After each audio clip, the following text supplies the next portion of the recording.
ਮੈਂ ਵੀ ਸਾਜੀ ਹੁਣ ਧੋ ਦਿੱਤਾ। ਹੁਣ ਚੈੱਕ ਕਰੋ ਮਾਹੌਲ ਇਹਦਾ। ਤੇਲ ਛਿਲ ਮਰਾ ਕੇ ਨਾ ਫਿਰ ਉਹਨੂੰ ਵੇਚਾਂਗੇ ਸਾਜੀ ਓਕੇ ਕਰਦੇ। ਹੁਣ ਅੱਗੇ ਨਾਲ ਕੰਡੀਸ਼ਨ ਸਾਫ਼ ਨਜ਼ਰ ਆ ਰਹੀ ਹੈ ਹੁਣ ਇਹਦੀ। ਹੁਣ ਮਾਹੌਲ ਬਣਨਾ ਇਹਦਾ।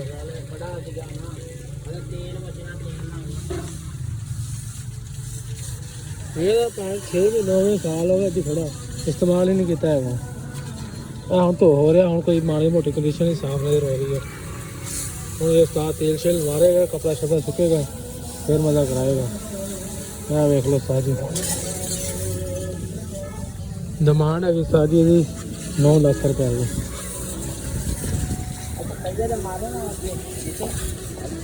ਡਿਮਾਂਡ 9 ਲੱਖ ਰੁਪਏ ਹੈ। ਉਹਦੇ ਭਰਾ ਨੇ ਲੈਣਾ ਤੇ ਰਾਬਤਾ ਕਰੋ ਸਾਡੇ ਨਾਲ, ਓਕੇ ਕਰਕੇ ਚੱਕ ਦਿਓ ਕੰਮ ਨੂੰ। ਲੋ ਜੀ ਆ ਬਿਸਲਾ ਟਰੈਕਟਰ ਗਿਆ ਸੀ। ਮੈਂ ਸਾਰਾ ਕੁਝ ਇਸ ਤਰ੍ਹਾਂ ਥੋੜਾ ਥੋੜਾ ਜਿਹਾ ਹੋ ਗਿਆ ਹੈ। ਮੈਂ ਟਾਇਰ ਹੋ ਜੀ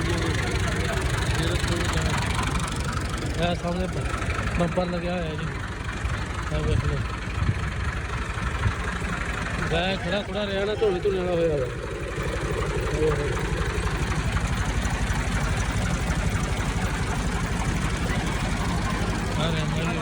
ਸਾਫ ਟ੍ਰੇਨ ਵਗੈਰਾ ਸਾਫ ਸੁਥਰੇ ਪਏ ਆ। ਮੈਂ ਪਿੱਛੋਂ ਆ ਚੀਜ਼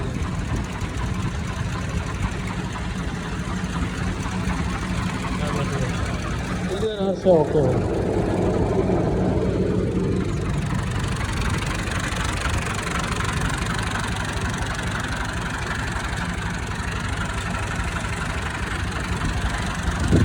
ਲੋ ਜੀ ਭਾਈ ਜੀ ਕੱਟ ਰਹੇ ਜਾਲੀ, ਅਸੀਂ ਲਈ ਜਾਲੀ 20 ਫੁੱਟ।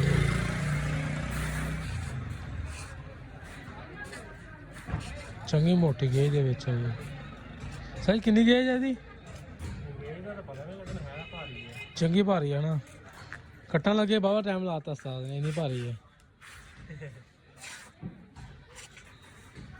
ਇਹ ਦੇਖ ਲਓ ਜੀ 20 ਫੁੱਟ ਹੈ ਜੀ। ਇਹ 3000 ਦੇ ਰੌਂਡ ਕੋਲੋਂ ਬਣੀ ਹੈ ਜੀ।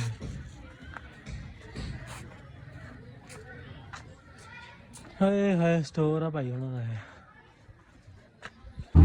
ਲਓ ਉਸਤਾਦ ਜੀ ਅੱਜ ਅਸੀਂ ਬਹਿ ਗਏ ਰਕਸ਼ੇ ਦੇ ਵਿੱਚ। ਇਹ ਭਾਈ ਸਾਨੂੰ ਰਾਹ ਟੱਕਰੇ ਸੀ। ਇਹ ਮੇਰੇ ਨਾਲ ਆਇਆ ਸੀ ਮੋਟਰਸਾਈਕਲ ਤੇ। ਅੱਛਾ ਜੀ। ਤੇ ਮੈਂ ਮੌਸਮ ਚੈੱਕ ਕਰੋ ਸਾਰੀ, ਸਾਡੇ ਪੰਜਾਬ ਦਾ ਮੌਸਮ ਬਿਹਤਰੀਨ।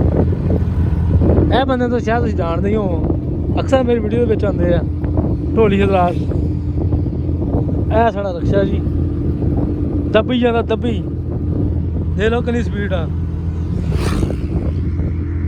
ਰਕਸ਼ਾ ਕਾਹਨੂੰ ਖੋਤਾ ਹੀ ਆ, ਖੋਤਾ ਯਕੀਨ ਕਰ। ਜਿੰਨਾ ਵਜਨ ਲੱਦਿਆ ਨਾ ਇਹਨੂੰ ਭੋਰਾ ਪਰਵਾਹ ਨਹੀਂ ਹੈਗੀ। ਤੁੰਨਿਆ ਪਿਆ ਬੋਰੀਆਂ ਦੇ ਨਾਲ।